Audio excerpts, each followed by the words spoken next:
Dieu a tant aimé le monde qu'il a donné son Fils unique, pour que tout homme qui croit en lui ne meure pas, mais qu'il ait la vie éternelle.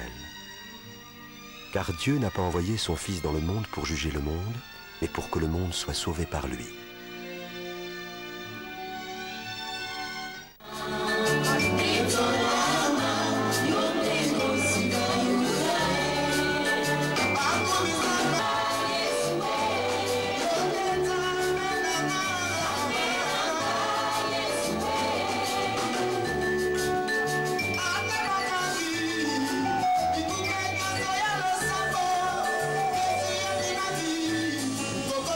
De tracer ce chemin. J'espère que le pasteur va m'aider. De peur que je ne puisse pas rentrer dans la Bible et continuer, alors le pasteur va continuer à me lire les versets. Je vous en supplie, mon bishop. Alléluia. Amen. Le temple était construit pendant combien de temps? Qui a une idée? Jésus-Christ un jour passa, on lui dit, il a dit à ses disciples que détruisez ce temple, dans 3 jours je vais les rebâtir. Après les gens s'étaient moqués de Jésus, en disant que ce temple avait pris pratiquement 46 ans pour être rebâti. Nous lisons dans les livres de Jean 2, 18 à 19. Jean 2, 18 à 19. Jean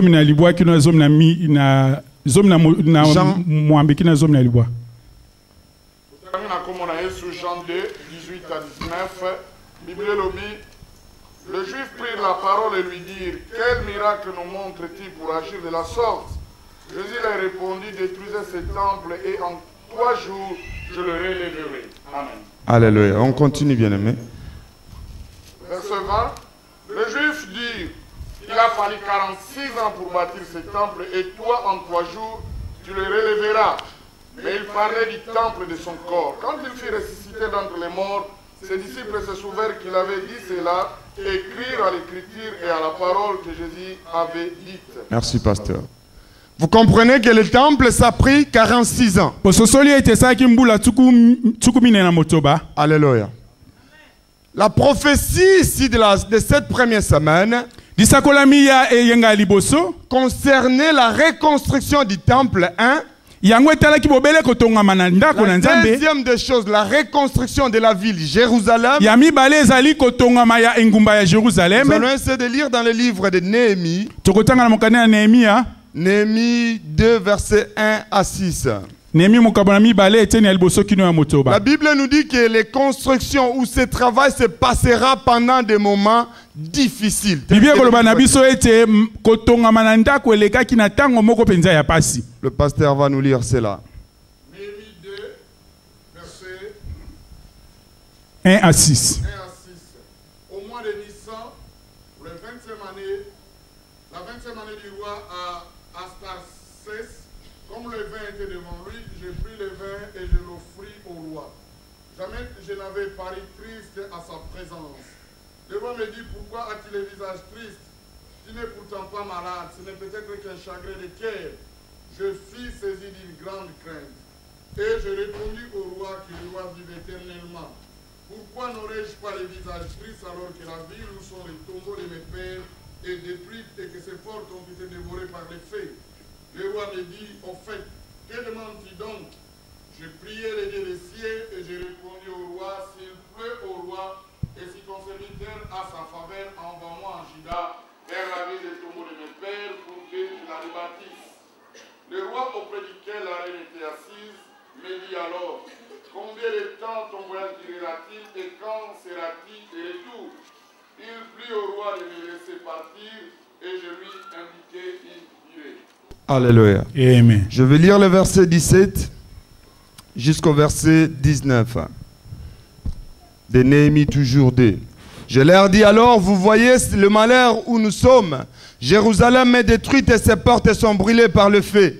Venez, rebâtissons la muraille de Jérusalem et nous ne serons plus dans les déshonneurs. Et je leur ai raconté comment la bonne main de mon Dieu était sur moi et quelles paroles les rois m'avaient adressées. Ils dirent, lèvons-nous et bâtissons.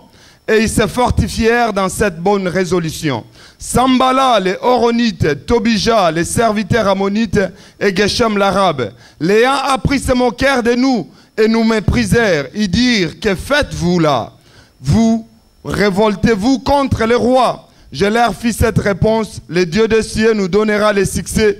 Nous, ses serviteurs, nous nous lèverons et nous bâtirons, mais vous n'avez ni part, ni droit, ni souvenir dans Jérusalem. Alléluia. Amen. Si nous lisons dans le livre de Néhémie 6, au premier verset, la Bible dit, lorsque Sambala, Tobija, Geshem l'arabe et nos autres ennemis apprirent que j'avais rebâti la muraille et qu'il ne restait plus de brèches, à ce moment-là, je n'avais pas encore posé les battants de porte. Sambala et Geshem m'envoyèrent dire, viens, ayons ensemble une entrevue à Képhirm. Dans la vallée de Non, ils avaient médité de me faire du mal. Quand vous lisez dans le livre de Daniel, vous allez remarquer que la prophétie est en train de se dire qu'ils vont relever les murs de Jérusalem et du temple pendant des temps difficiles.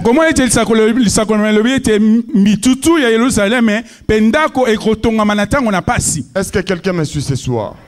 Quand Dieu promet quelque chose, la chose s'accomplit telle que Dieu l'a dit. Quelqu'un me suit ce soir.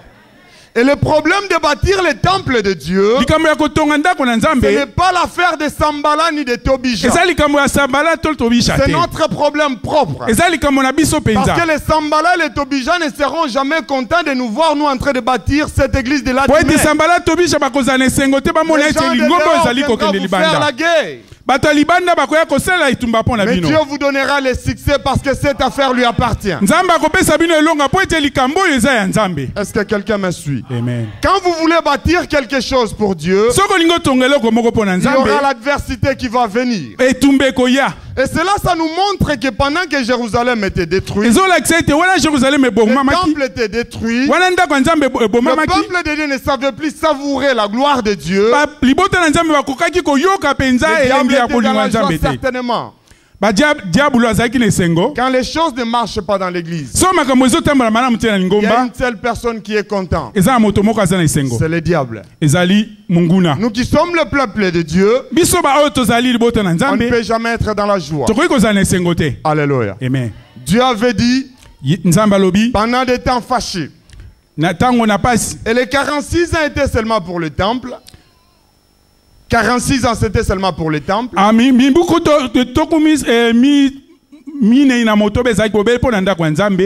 la ville, ainsi que le mirail qui avait pris 52 jours, ça fait pratiquement 3 ans. Ce qui nous a fait un total de 49 ans. Alléluia. Alors, de 445 jusqu'à ce que le temple sera rebâti, ça fait combien d'années? Ça nous fait 49 ans au total. Est-ce que quelqu'un me suit ce soir? 49 ans au total, depuis le jour où le temple avait commencé, et le mirail rebâti, et la ville reconstruite. D'où nous arrivons à combien? C'est 300, nous faisons 445, moins 49, n'est-ce pas? C'est comme ça parce que les calculs avant Jésus-Christ, ça descendait. Ça nous arrive combien ici? 6, n'est-ce pas? 6. Ici, combien? 1. Ça fait combien? J'espère que vous faites de bons calculs. 396 ans.